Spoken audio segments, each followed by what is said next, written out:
In this video, I will be ranking every single damage champion from best to worst. Now of course, keep in mind, I just want to say that this is only my opinion, but I did do a lot of research on this video. I researched who are the top picks in the higher elo, and also mixed with my opinion. So there's S as best, A as strong, B as good, and C situational. And we're starting off kinda bad, cause Betty is not doing very good, I'll be honest. Now this is only speaking if you're high elo. A lot of people in the high elo said that Betty is not very strong. Her damage is pretty decent, but a good flanker can easily kill Betty. And every other AoE damage dealers out there are just better than Betty. Bomb King is better, Dredge is better, Willo is better, but that's only in the high elo. If you're in the low elo, you can definitely play Betty. In some maps, you can also play Betty, if it's a small map for example. And she is getting some changes in the next update, but it's nothing critical, like it's not gonna make her way better. Bomb King now.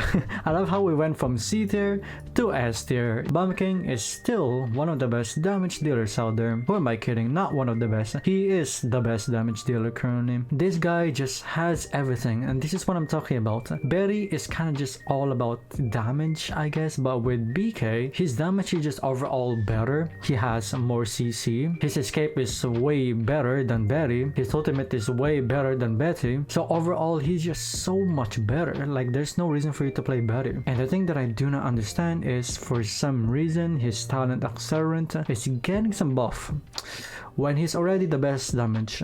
It's not making sense for me. Cassie now. Cassie is definitely a good champion. I'll put her in A tier. She does require a lot of good aim for sure, because all of her abilities literally requires aiming. So she can be a little difficult to play if your aim is not the best. So if you don't like champions who needs aiming and stuff, you should probably stay away from Cassie. And the thing that I like about Cassie as well is that all of her talents can be viable. But yeah, it kind of just depends on the person though. If you're not the best at Cassie, she's not gonna be very good, of course. But if you're really good with Cassie, she can even be an S tier because she deals a lot of damage. Dredge. Now Dredge, in my opinion, is definitely a lot better than Betty. Yeah, I'll put him in B tier. He's definitely better than Betty, but again, BK is just so much superior. His escape is also a lot better than Betty, in my opinion, because you can actually just teleport around. He also has some builds and some talents that can avoid getting flanked on, so overall he's just way better. Drogoz. Now I actually haven't really seen a lot of Drogoz lately, but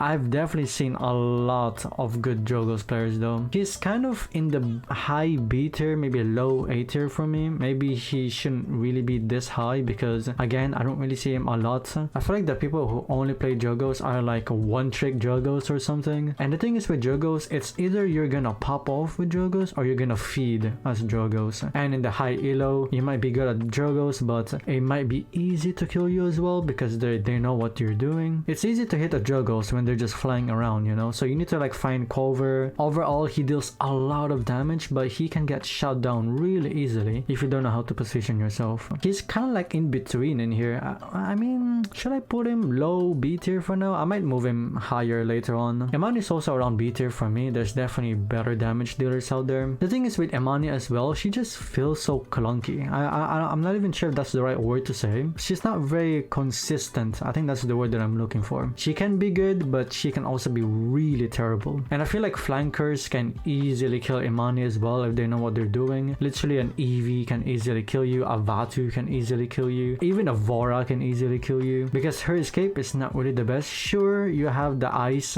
you can like stun them and stuff, but what if they have unbound, or what if they can just easily escape that? Vora can just obliterate and escape that. Eevee can just ice block to dodge it. Vatu can just dash away to dodge it. Like, she can be good, but she's very easy to kill in my opinion. Especially, I can say for sure because I'm a flank main. Kinessa.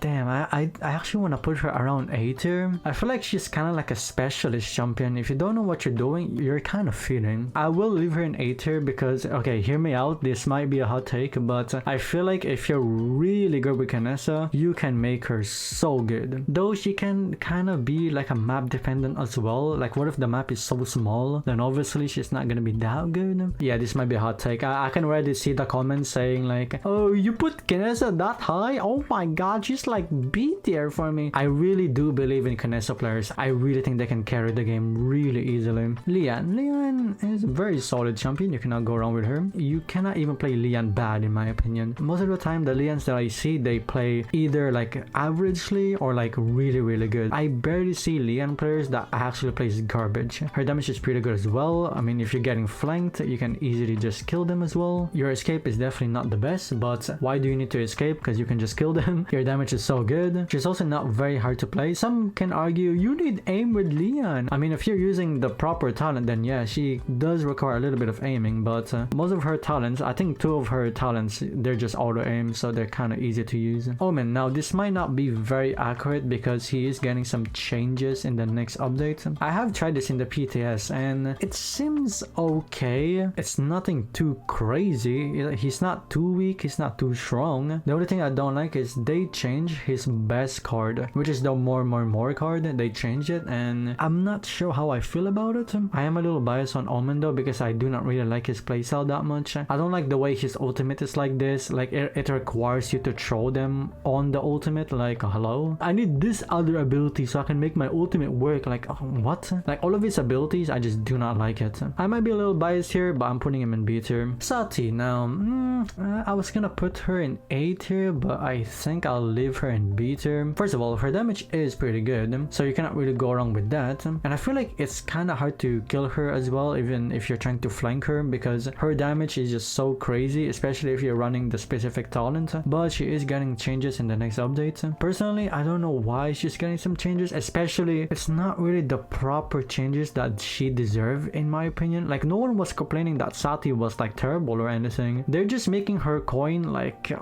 weird. Like you can just shoot it once now, but it deals more damage. Like what is that? I didn't properly test this out. I only went to the training mode to test it out, and I really don't think it's a massive difference. I could be wrong because it is just a training. Maybe if I do try it in the real game, it might actually be really good. So far though, she's good. Octavia, now surprisingly enough, for some reason they're saying Octavia is actually really strong. Now I barely see some Octavia players, I'll be honest with you. They're like a rare Pokemon, you barely see them, but apparently in the high elo she can actually work very well. Now I'm not the best at Octavia, so my opinion here might not be the best, but based from the research that I've seen, this is purely from the research and not my opinion. Apparently she does a lot of damage and she can be a little hard to play as well, but if you do know how to play her, she's like really good. And I've seen how they play Octavia, and surprisingly enough, they actually do really well. If I'm giving my opinion, I wouldn't really say she's that good. And the same with Omen, I don't really like her playstyle as well, especially her ultimate. I do not like it, but that's only my opinion and I'm a little biased, so I'm gonna listen to the pro players because based on the research, she seems pretty good. Sha Lin, now I don't really see a lot of Sha Lin players as well. I'll put him in B tier, which I'm kind of surprised actually because he seems to be doing a lot of good damage, so I'm kind of surprised how he's kind of low in the list. I'm gonna assume it's because he gets flanked really easily. I feel like a good EV player or a good Vatu player can easily kill a Sha Lin, but so I'm gonna assume that's the case, and his ultimate is also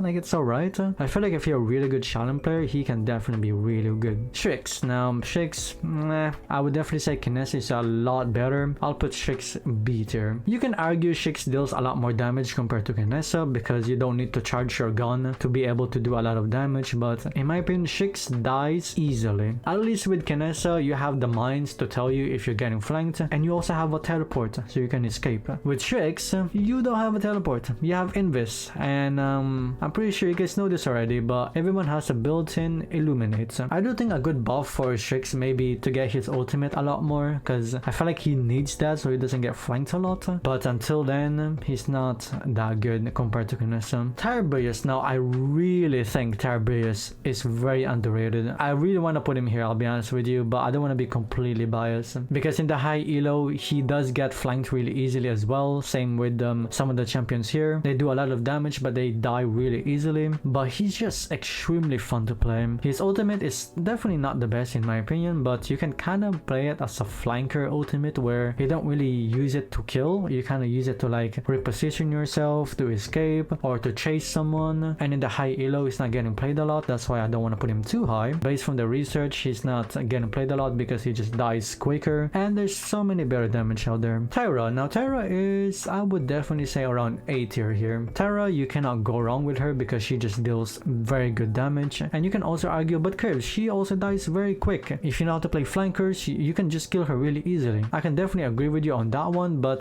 Tyra's damage output is just more crazier, and you don't need to escape, you can just kill them if you really need to, and that's why I think she's really good because her burst damage is just crazy good. It doesn't matter what rank you are, you could be in bronze to grandmaster and she can be played no matter what. Viktor, I'll put, should I put him A tier? I'll put him in good. I haven't even seen the last time I saw Viktor because let's be honest, who wants to play Viktor? He's like the most generic Call of Duty, you bang bang shoot shoot, you run, and then bang bang shoot shoot, you throw a grenade. Like, hello, are you really having fun? I will say though, he's definitely not unplayable, you can definitely play him for sure, but he's just getting outclassed by any other damage for sure. Vivian, I was gonna put her in good, but I just despise Vivian. I just despise her. I'm putting her in C tier, bro. I am a little biased on this one because I just actually hate her because of how boring she is and how outdated her abilities are. Sure, she deals a lot of damage for sure, and if you're playing on a controller, she's gonna be playing a lot better for sure. But you have no idea how many times I can easily kill a Vivian if I'm playing a flank. It doesn't even matter how much damage she can do. Like, I can easily kill her if I'm playing Eevee, even if I'm playing Androxus, I can easily kill her. Maybe not when she's ulting, because when she's ulting, she does do a lot of damage, but it's just so easy to kill her. There's just no reason for you to play Vivian. There's just so many better damage out there. And then the last champion, Willo, she doesn't compete with Bomb King, so I'll put her like strong. She's definitely a lot better compared to last time. Her damage is pretty good, obviously, and it's definitely a lot harder to flank her as well because of the recent changes she got. She can kind of like float around in the air now, so it's not that easy to kill her anymore. And she's really good at countering support. And in the high elo, for some reason, I'm seeing a lot of like double support. Even if it's not a double support, just countering that one support is already so good. And I don't know why, but she's getting some buff in the next update. I feel like she doesn't deserve it,